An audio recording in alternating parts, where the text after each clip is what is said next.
জন্মের পরপরই শিশু তার মায়ের স্পর্শে কান্না থামিয়ে দেয় এবং মাকে চিনতে পারে, কিন্তু কিভাবে? এটি মূলত শব্দ, গন্ধ ও স্পর্শের মতো প্রাকৃতিক ইন্দ্রিয়গুলো কাজে লাগিয়ে নবজাতক তার মাকে চেনার এক অবিশ্বাস্য প্রক্রিয়া। প্রথম বিষয়, মায়ের কণ্ঠস্বর।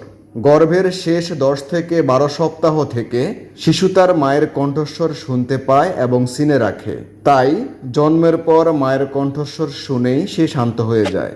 দ্বিতীয় বিষয়, মায়ের ঘ্রাণ বা গন্ধ।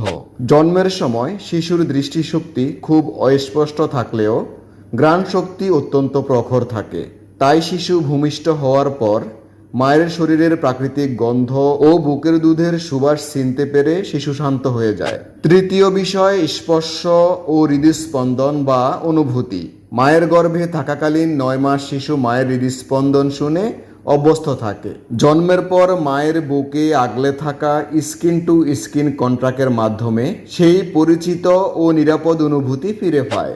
চতুর্থ বা শেষ বিষয়, দৃষ্টিশক্তি ও মুখাবয়ব। জন্মের পর নবজাতক মায়ের দুধ খাওয়ার সময় 8 থেকে 10 ইঞ্চি দূরত্বের সমান ঝাপসাভাবে মাকে দেখতে পায়।